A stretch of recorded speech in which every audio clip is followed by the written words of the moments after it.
Bonjour à tous, aujourd'hui nous allons apprendre à jouer aux échecs et à déplacer toutes les pièces sur l'échiquier et peut-être même apprendre les stratégies. Donc bienvenue sur la chaîne Apprendre les échecs. Donc c'est parti pour cette chaîne. C'est le début de cette chaîne qui permet de connaître comment savoir jouer aux échecs. Donc c'est parti, donc voici déjà un échiquier. Un échiquier comporte 64 cases. Et il faut se rappeler une chose, c'est que la case blanche doit être toujours à droite. Si ce n'est pas le cas, il faut tourner l'échiquier jusqu'à temps que chaque joueur ait une case blanche à droite de chaque côté. Parce qu'il va y avoir un joueur là, un joueur ici, un joueur en face, là-bas. Donc, aux échecs, il y a plusieurs pièces, forcément. Donc on remarque qu'il y a les pièces noires et les pièces blanches. C'est normal, les blancs vont attaquer les noirs. Enfin, attaquer... je vous expliquerai. Donc, la pièce la plus facile à déplacer, cette pièce-là. Et cette pièce, ça s'appelle comment? Elle s'appelle le roi. Donc, le roi se déplace, je vous explique, hein. Le roi se déplace dans tous les sens, que d'une seule case à la fois. À condition, bien sûr, que il n'y ait pas une pièce de sa même couleur, de sa couleur sur cette case. Donc, si par exemple, il y aurait un pion noir ici, ça veut dire que le roi ne pourra pas venir sur une même pièce où il y a déjà une pièce de sa couleur. D'accord? C'est important de le rappeler, ça. Et voilà, quoi. D'accord? donc le roi. Alors, je vous explique. Donc, je vais vous présenter toutes les pièces de l'échiquier. Donc, le roi, il pourra venir. Donc, je vais matérialiser avec des pièces noires. Où le roi en étant ici, il pourra aller. Donc, il pourra de là, il peut venir là. Donc, c'est-à-dire que je vais matérialiser toutes les cases où il peut aller. Il peut venir ici. Ici. Là.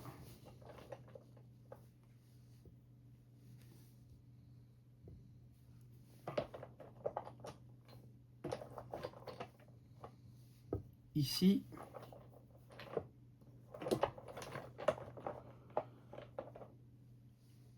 Là.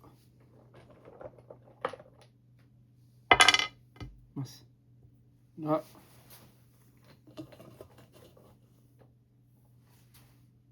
Et là, voici le déplacement du roi.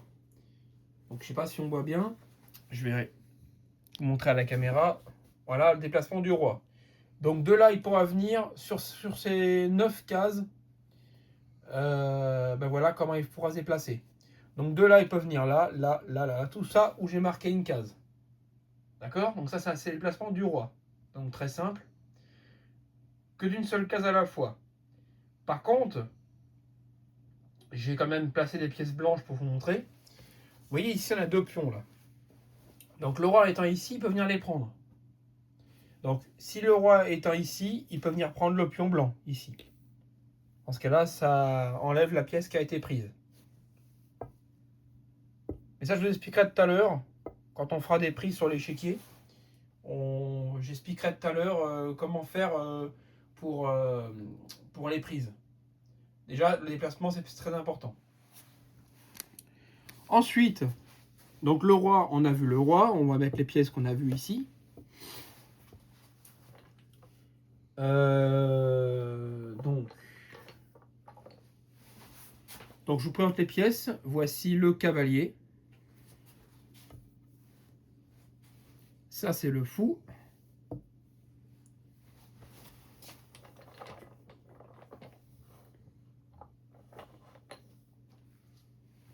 Le deuxième cavalier. Je rappelle que les joueurs ont 2 cavaliers par camp. C'est tout à fait normal. Et voici la tour. Et maintenant,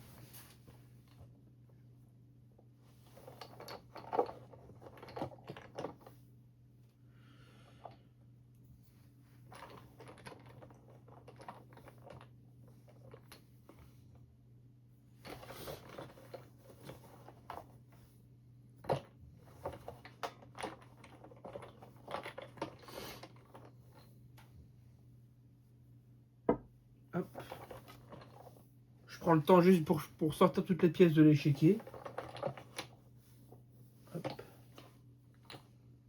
Alors, je cherche la dame noire.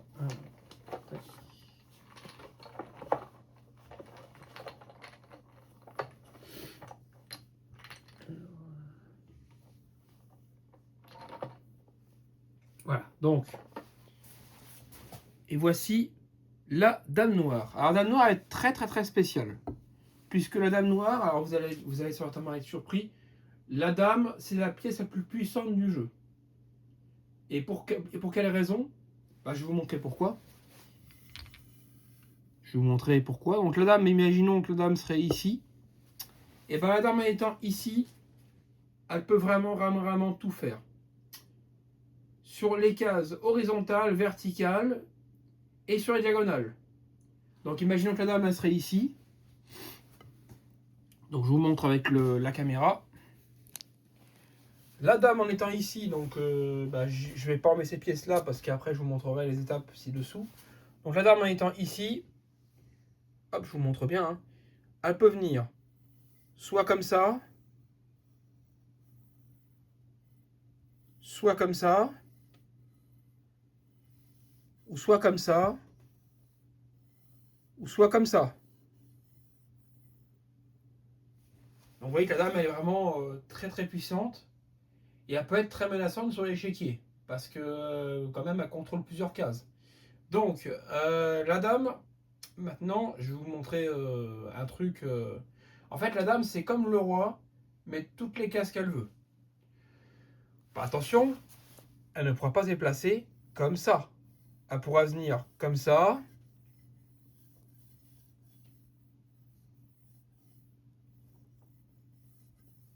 D'accord? Très important. Donc la dame, c'est comme ça que ça marche. Donc on a vu le roi. Hop. On a vu la dame. Maintenant nous allons voir maintenant la tour. La tour c'est hyper simple. Soit verticalement, soit horizontalement. Et d'autant de cases qu'elle le souhaite. Donc si jamais la tour, mettons, elle serait ici. Ben, la tour elle pourrait venir de là, elle pourrait venir soit comme ça, ou soit comme ça. Par contre, s'il y aurait par exemple une pièce de la même couleur, admettons, genre par exemple un cavalier qui serait là, ça veut dire que la tour ne pourrait pas faire de venir là ou là. Elle ne pourra pas venir sur la même case que le cavalier, parce que les tours elles sont bien, mais elles sont pas complètement. Et de même pour la dame, hein, je ne l'ai pas évoqué, mais de même pour la dame, si jamais mettons vous voulez la mettre ici, elle ne pourra pas venir faire là ou là. Ça, c'est pas possible. C'est interdit aux échecs, ça, de faire ça.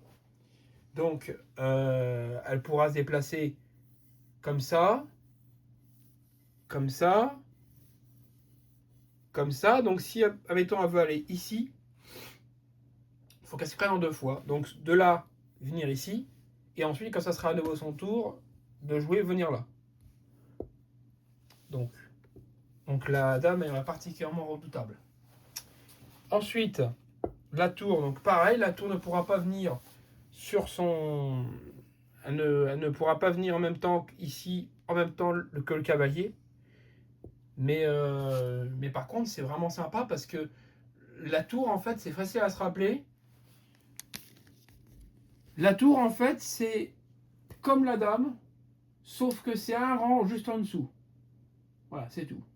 Il n'y a pas d'autre mot à rajouter. C'est comme la dame, mais avec une moins bonne importance. D'accord? Donc c'est vraiment important de se rappeler de ça. Donc la tour, on a vu la tour. Maintenant, on va voir le déplacement du fou. Alors, déplacement du fou, le voici, le fou. Donc, le fou noir. Donc, imaginons que le fou serait sur cette case noire ici. D'accord? Alors, le fou, je vais matérialiser toutes les cases où il peut aller. Donc, le fou, lui, je vais vous montrer où il peut aller. Donc voilà. Donc, le fou, il peut aller de là, s'il serait placé ici, d'accord? Bon, s'il serait sur une case blanche, c'est différent. Mais s'il est sur une case noire, ils peuvent faire toutes les diagonales seulement de la case correspondante. Alors je m'explique, c'est un peu compliqué, c'est vrai, mais le fou en étant ici, il peut venir soit là, soit là, soit là, ici, ici, ici, ici, ici, ici, ici, enfin toutes ces cases-là en diagonale. Ok? Donc ça c'est vraiment facile à se rappeler. Donc le fou peut aller en diagonale. Donc en gros, le fou il est particulièrement redoutable dans les finales parce que le fou il contrôle quand même pas mal de cases. Donc après je vous montrerai en même temps une partie vite fait que je peux faire par exemple à on va dire par exemple je sais pas moi avec une pendule. Je vous montrerai comment faire une partie avec une pendule aussi parce que je rappelle que les tournois d'échecs il y a des pendules et tout ça. Enfin je vous montrerai. Hein. Donc ici là nous avons le fou qui est là. Donc à présent je vous ai démontré tous les déplacements du fou. Par contre, bien sûr, c'est comme la tour et la dame, hein, forcément. C'est comme la tour et la dame. Si jamais, admettons, il y aurait par exemple, je sais pas moi, une pièce ici, ça veut dire que le fou ne pourra pas venir là ou là. D'accord? Il ne pourra pas se déplacer. Il pourra venir en arrière. Ça, il peut venir en arrière, pas de souci. Par contre, il peut pas prendre ses propres pièces, c'est interdit aux échecs, il n'y a pas le droit de prendre ses propres pièces. Bon, ça me paraît logique, sinon ça veut dire que vous suiciderez aux échecs souvent. Et ça, c'est pas bon du tout. Donc voilà, désolé du terme, mais c'est la vérité. Donc ici, par exemple, là, le fou en étant ici, il peut pas venir soit là, soit là. Il ne peut pas venir sur une case où il y a déjà une pièce de sa couleur, comme toutes les autres pièces. Donc on a vu le déplacement de 4 pièces. Et la pièce plus particulière, ça va être le cavalier. Donc le cavalier, je vous mets matérialiser toutes les cases en étant ici où il peut venir. D'accord? Donc je vais vous montrer où le cavalier peut aller.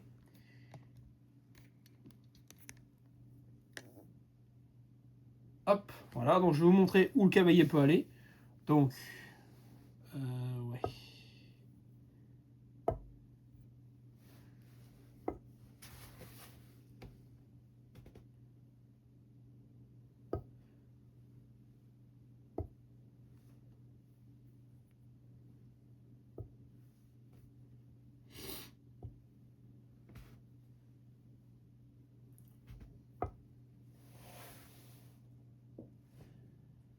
Donc voilà le déplacement du cavalier.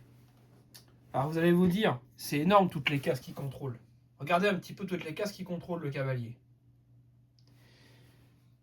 Donc voilà les cases où il peut aller.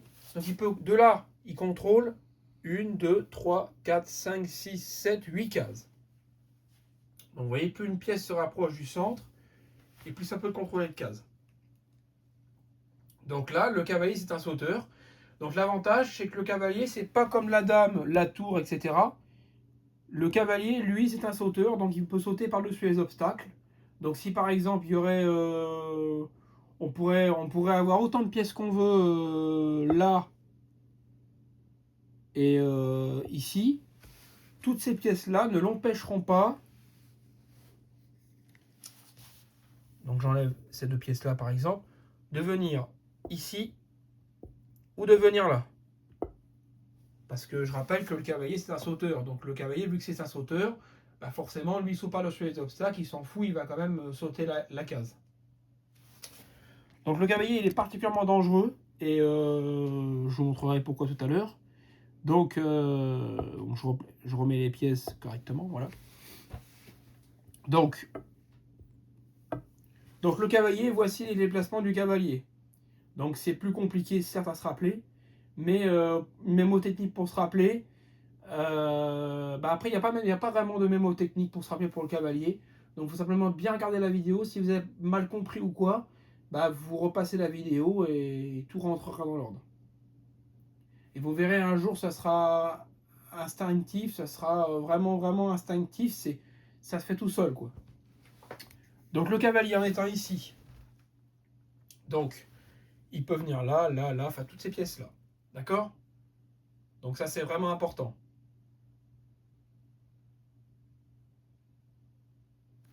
Voilà.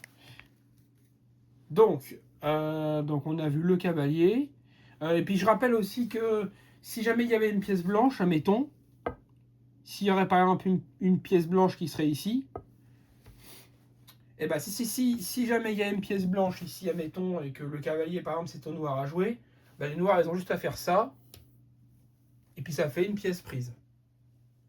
Voilà. Donc le cavalier viendrait prendre la pièce blanche. Donc très simple. Donc on a vu le déplacement du cavalier, on a vu le déplacement de la dame, etc. Donc très simple. Donc le cavalier n'a pas besoin de faire... Donc le cavalier, si jamais je résume, si maintenant je le mets maintenant ici, et ben il pourra venir ici, là, là, là, là, là, là, là. Ok? Maintenant, nous allons voir maintenant le pion. Alors le pion, s'il avance... en fait, le pion, il avance parfois d'une case ou deux cases, ça dépend des moments. Mais il peut y avoir aussi une prise en passant. Enfin voilà, je vais vous montrer tout ça. Donc voici le pion. Alors le pion, il avance d'une case que devant lui. Et il ne peut pas reculer ni rien. Enfin, le pion, il va uniquement que en face. Donc, imaginons que le pion serait ici. Imaginons que c'est au noir à jouer. Donc les blancs, par exemple, ils ont joué un coup, ils ont joué par exemple leur cavalier ou je ne sais quoi. Le pion peut, par exemple, bouger de deux cases devant lui. Donc le pion étant ici, peut faire ça. Mais il peut essayer de jouer ça aussi, ce qui est un coup valable. Par contre, attention, il ne pourra pas se déplacer de deux cases à chaque fois. Dès qu'il a quitté sa ligne d'origine, il ne bouge plus que d'une seule case, puisqu'il a quitté sa ligne d'origine. Donc il n'a pas le droit de bouger plus de deux cases à la fois. Et par exemple, le pion, il ne pourra jamais reculer, comme ça ou comme ça. Enfin, il avance que de deux cases comme ça, ou d'une case. Mais deux cases seulement au début. Hein. Si par exemple, mettons, vous êtes en milieu de partie, vous voulez vous déplacer de deux cases, mettons vous êtes ici, euh, ou ici par exemple, vous voulez faire une dame en deux coups, bah, vous ne pourrez pas faire ça, c'est interdit. D'accord? Donc c'est vraiment, vraiment important de ne pas se tromper de règle. Quoi. Donc je rappelle, le pion pourra se déplacer deux cases comme ça, ou d'une case, mais une fois que ce pion bougera à la fin, ben, en fait, il pourra bouger que d'une case à la fois jusqu'à la dame. Voilà. Voilà, maintenant on a vu le déplacement de toutes les pièces. Maintenant je vais vous montrer comment les pièces se prennent. Donc je vais vous faire un petit exemple.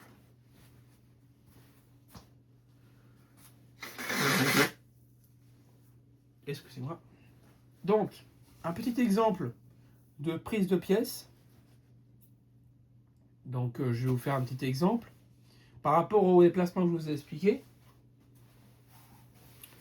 Donc maintenant, on va positionner toutes les pièces sur l'échiquier. Maintenant qu'on a vu toutes les positions, on va voir un petit peu les positionnements des pièces. Donc le positionnement des pièces, c'est très simple. Donc, vous mettez toujours bien, correctement, la case blanche à droite. Jusque-là, on est d'accord. Hein. Donc, la reine blanche se met sur sa couleur. Le roi, il se met à côté de la dame. Donc dans ce sens, comme ceci. Ensuite, les tours vont sur les côtés. Donc les fous vont sur les côtés.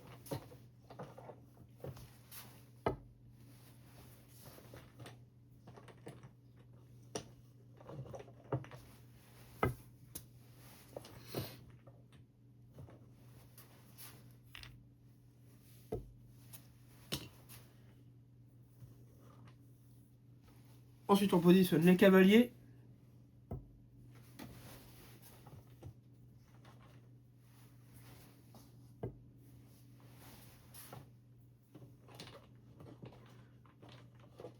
Cavalier, cheval, hein, c'est pareil. Ensuite, les pions sur la deuxième ligne.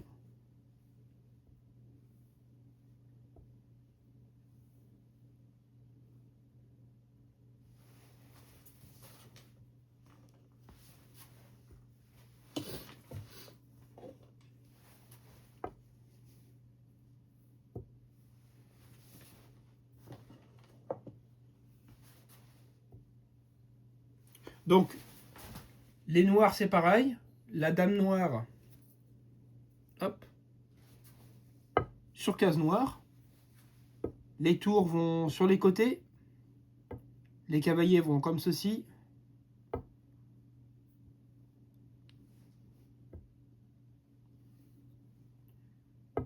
Le roi va à côté, forcément. Le roi va à côté de la reine. Parce qu'en théorie, ils sont copains. Le roi avec la reine, ils sont quand même mari et épouse. On est d'accord. Donc, enfin, je dis ça pour le romantisme. Après, vous voyez ça comme vous voulez. Ça peut être une idée.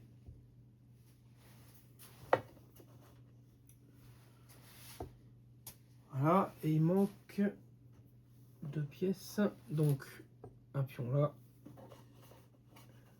Et un pion là, voilà, comme ça. Donc voilà le positionnement des pièces. Donc je rappelle, donc je vous montre hein, le résultat. Donc case blanche à droite, les 2 tours, 2 cavaliers, les 2 fous, la dame sur sa couleur, donc dame blanche sur case blanche, et dame noire sur case noire. Et là, ben, vous êtes prêts à jouer aux échecs. Maintenant, on a tous les éléments pour savoir jouer aux échecs, sauf que je ne vous ai pas encore expliqué le but d'une partie. Le but d'une partie, c'est de faire échec et mat. Donc, qu'est-ce que ça veut dire? Ça veut dire, bah, en gros, faire échec et mat l'adversaire. Donc, ça veut dire prendre le roi adverse.